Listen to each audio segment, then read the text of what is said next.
Thanks for tuning in. I'm Mike Smithgall, the unelected mayor of Atheistville, and this is today's Mic Drop. Today we're staring straight into a paradox. Fewer Americans are going to church than ever before. Across denominations, pews are emptying. Pastors are retiring with no replacements. Faith is fading, and yet the volume of Christian political influence is rising. Calls to declare the U.S. a Christian nation are echoing from state legislatures to school board meetings. How can both things be true? Simple, because what's rising isn't faith, it's branding. Christian nationalism isn't about theology or belief. It's about cultural identity, political leverage, and hanging on to power in a world that's changing too fast for some people's comfort. Let's dig in. Number 1, emptying pews, full megaphones. The data is clear. Church attendance in the U.S. has been on a steady decline for decades. Gallup, Pew, Barna all show the same downward trajectory. In 1972, I was 2 years old. Over 90% of Americans identified as Christian. Today, that number is hovering around 63%, and it's dropping fast. Among millennials and Gen Z, it's even lower. The so-called nones, those who identify with no religion, are now one of the fastest growing groups in the country.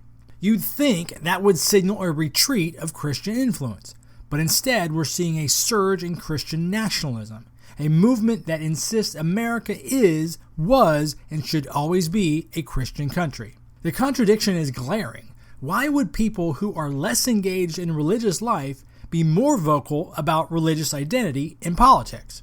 Because, for many, this isn't about religion. It's about identity, national, racial, cultural. It's reaction to change, to decline, to irrelevance. When people feel their influence slipping, they cling tighter, yell louder, and demand laws that preserve their worldview, even if they don't practice it themselves.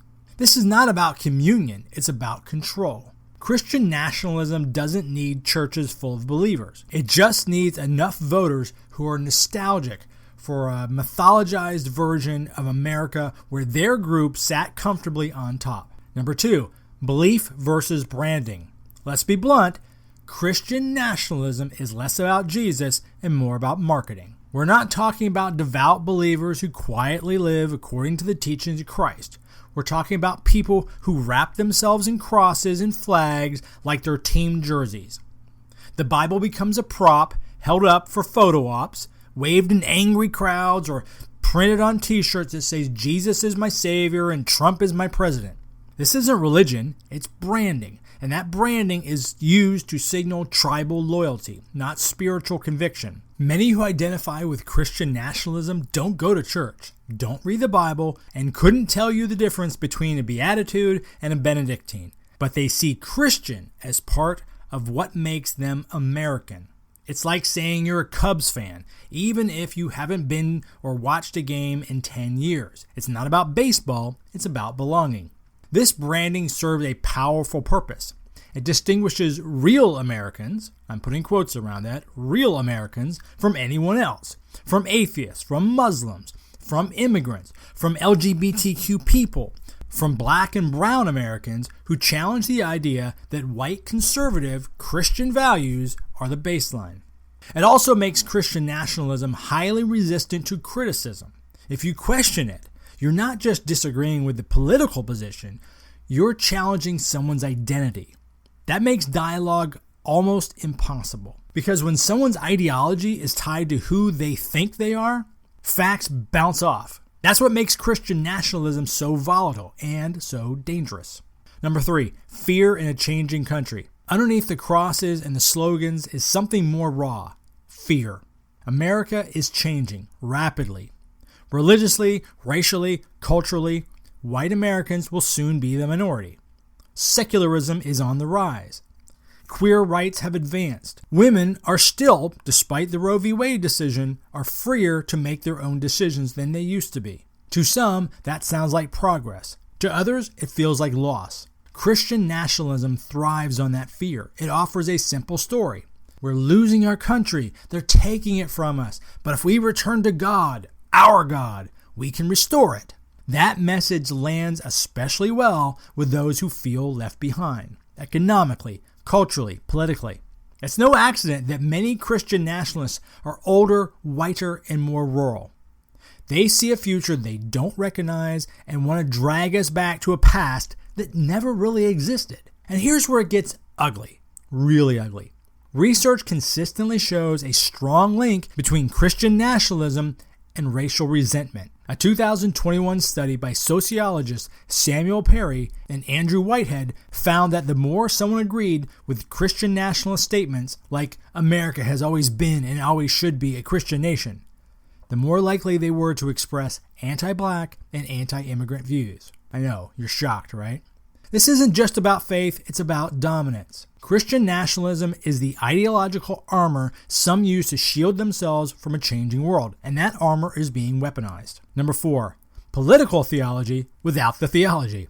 What's striking about Christian nationalism is how little it resembles Christianity, at least the version taught in Sunday schools. Where's the love for the poor, the humility, the turning of the other cheek, the radical forgiveness? That is all out the window. Instead, we get something closer to Old Testament tribalism. Conquest, vengeance, purity, domination. Jesus' Sermon on the Mount is replaced by cultural war talking points. Feeding the hungry is out. Owning the libs is in. It's not just bad theology. It's deliberate theology stripped of compassion and polished into a tool of power. Christian nationalism co-opts religious language to sell secular goals. Religious liberty becomes code for allowing discrimination. Biblical values gets used to justify bigotry. Traditional marriage is weaponized against the LGBTQ rights. And let's be clear, this isn't about deeply held beliefs. It's about enforcing one group's preferences as law for everyone. We've seen the fruits of this thinking. Prayer in public schools pushed by lawmakers who haven't opened a Bible in years. 10 Commandment monuments championed by politicians who couldn't name half of them. Laws that claim to protect religious freedom but are really just permission slips for prejudice. It's religion as a veneer, it's a smokescreen, a flag to wave while pushing policies that would be unrecognizable to the Jesus they claim to follow. Hey, before I get into this next part, do me a favor. If you like this sort of content, make sure you like and subscribe and tell someone else about it. I'm trying to grow this show and I would really appreciate your help. Okay, that's it. Number 5, why this matters, especially to atheists. Let's be crystal clear. This isn't just a religious debate. This is a threat to democracy, especially for non-believers, for minorities, and anyone who doesn't fit the mold. Christian nationalism isn't content with private beliefs. It demands public conformity. And if allowed to take root, it will shape laws, education, healthcare, and civic life in ways that sideline or outright punish those of us who don't fall in line. We're already seeing it. Book bans targeting secular and LGBTQ content. History curricula whitewashed to preserve a Christian nationalist mythos. Abortion bans passed not based on medical science, but on religious beliefs. LGBTQ protections rolled back in the name of religious liberty. For atheists, agnostics, and skeptics, this is a 5-alarm fire, because this movement isn't trying to win you over. It's trying to legislate around you, or worse, against you. It also matters because Christian nationalism cheapens actual religious freedom. It erodes the wall of separation between church and state, the very thing that protects all belief systems, including the choice to have none. And let's not ignore the irony. While Christian nationalism screams about being persecuted, it's often the one holding the whip. If you're an atheist, this fight isn't just theoretical, it's personal. Because Christian nationalism doesn't want your silence. It wants your obedience. All right, that's my 2 cents. Unblessed and unfiltered. Agree, disagree. That's what I got for you today. Let me know what you think in the comments. And again, if you enjoyed this show, hit like, subscribe, and share it with someone who might appreciate it. And hey, if you or someone you know would make a great guest, reach out. Let's connect. Until next time, take care. And remember, reason and compassion go a long way.